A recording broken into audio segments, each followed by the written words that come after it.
Good morning students, welcome to online class presented by AMM Public School. 6th class बच्चों, आज आपका subject है हिंदी और आपकी बुक का नाम है कृतिका। तो चलिए अपनी बुक ओपन करिए बच्चों, पेज नंबर 94 ओपन करेंगे। आपका है बच्चों पाठ 12 रहीम के दोहे। आपने रहीम दास के बारे में सुना होगा बच्चा। रहीम दास एक हमारे कवि थे और उन्होंने खड़ी भाषा में अपनी रचना की है। तो उनके कुछ दोहे इसमें दिए हुए हैं और हम उन्हें पढ़ेंगे। रहीमन पानी राखिए बिन पानी सब सून, पानी गए न उबरे मोती मानुष चून। रहीम दास जी ने यहाँ पानी की महिमा बताई है कि पानी वो चीज है जो जिसमें मिलता है उसके ही जैसा हो जाता है। यानी पानी की जो प्रकृति है वो नर्म होती है, तो मनुष्य को पानी की तरह अपने स्वभाव में नर्मता रखनी चाहिए। जिस प्रकार से अगर मोती होता है उसके ऊपर से जो उसकी पॉलिश होती है अगर वो छूट जाए तो उस पॉलिश के छूटने के बाद मोती का कोई जो है मोल नहीं रह जाता है। यानी मोती के ऊपर जो पानी होता है, जो उसकी परत होती है, वो पानी के समान बताई गई है। उसी प्रकार पानी की तुलना आटे से की गई है कि आटे का महत्व पानी के साथ है। अगर पानी आटे में ना मिले तो आटा नर्म नहीं होगा।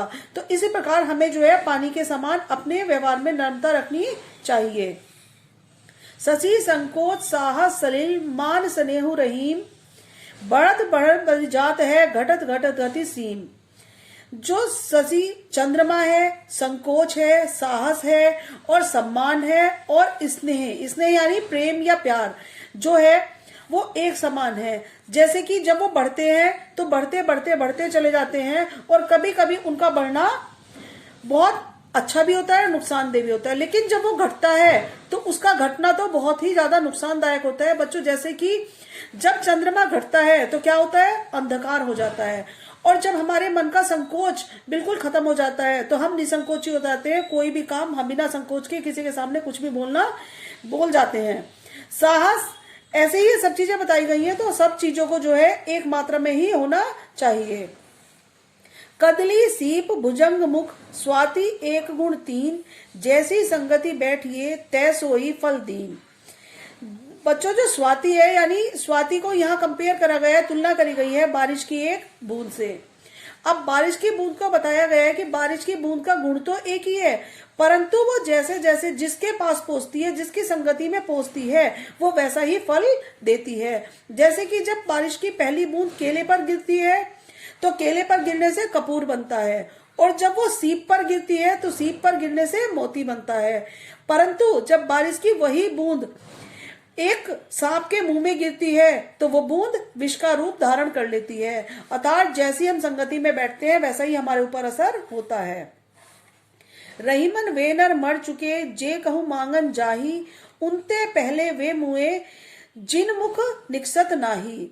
कबीरदास जी कहते हैं कि वे व्यक्ति तो मर चुके हैं जो कुछ मांगने के लिए जाते हैं, यानी अपने आप काबिल होने के बाद भी, शरीर में हिम्मत शक्ति होने के बाद भी वो मांगने के लिए जाते हैं। परंतु उनसे पहले वे व्यक्ति या वे लोग मर जाते हैं जो सब कुछ होने के बाद भी उन्हें मना कर देते हैं। जो रहीम गति दीप की कुल कपूत गति सोए, बारे उजियारो करे बड़े अंधियारो होए। रहीम दास जी ने दीपक की तुलना उस पुत्र के साथ करी है जो निर्गुण है।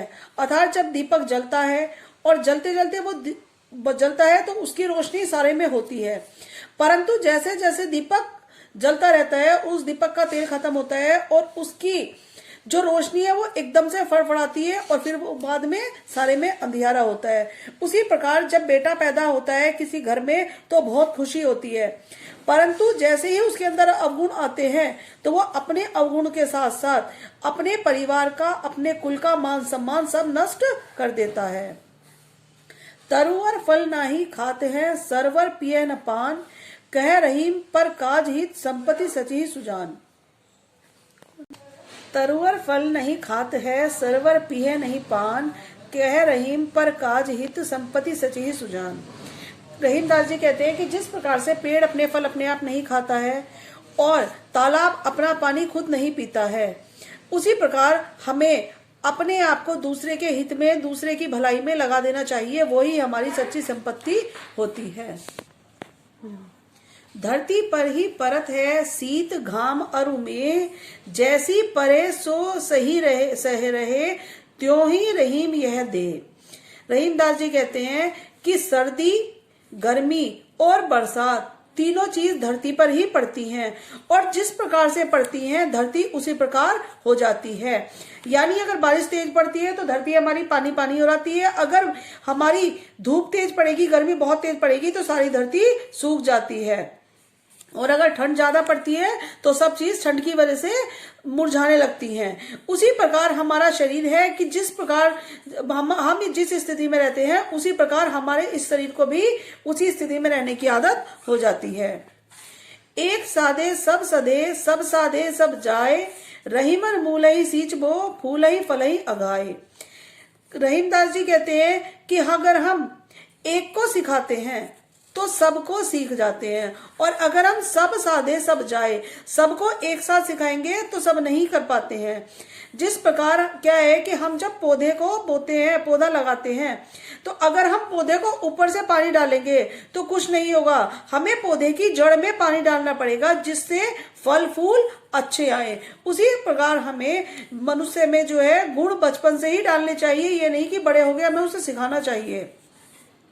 वे रहीम नर धन्य है पर उपकारी अंग, वारे को लगे जो मेहंदी को रंग। रहीमदास जी कहते हैं कि वे मनुष्य अच्छे हैं, धन्य हैं जो दूसरों पर उपकार करते हैं, परोपकारी होते हैं।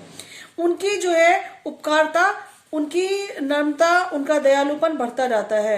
जिस प्रकार से मेहंदी जो है जब वो पिसती है और उस मेहंदी को कोई अपने हाथ से बांटता है तो उस आदमी के रंग, उस इंसान के हाथ खुद ब खुद रंगीन हो जाते हैं, क्योंकि मेहंदी अपना रंग उस पर छोड़ देती है। रहीमन निजमन की व्यथा मन ही राखो गोए, सुनी अठिल है लोग सब बाट न लह कोई। रहीमदास जी कहते हैं कि हे मनुष्य, अगर तेरे मन में कोई दुख है, परेशानी है, तो उसे अपने मन के ही अंदर रखनी चाहिए, क्योंकि लोग हैं उसे सुनते हैं और सब हंसते हैं, परंतु उसे कोई बांटने वाला नहीं मिलता है। तो बच्चों, इस प्रकार से आपके रहीमदास के दोहे यहीं समाप्त होते हैं। आप इसके शब्दार्थ अपनी कॉपी में करेंगे और इन दोहों के बच्चों जो ये आपके दोहे दिए गए हैं इनके अर्थ आप लिखेंगे। ये आपके 4 जो दोहे हैं इन सबके अर्थ आप लिखेंगे जो आपको पढ़ाए गए हैं। बच्चों, ये आपके क्वेश्चन आंसर्स हैं जिन्हें आपको अपनी कॉपी में करना है। कॉपी में सब इनको क्वेश्चन आंसर्स को करने के साथ साथ बच्चों आपको दोहे के अर्थ भी करने हैं जो दोहे आपके बुक में दिए हुए हैं। तो ठीक है, थैंक यू बच्चों, मिलते हैं नेक्स्ट क्लास में।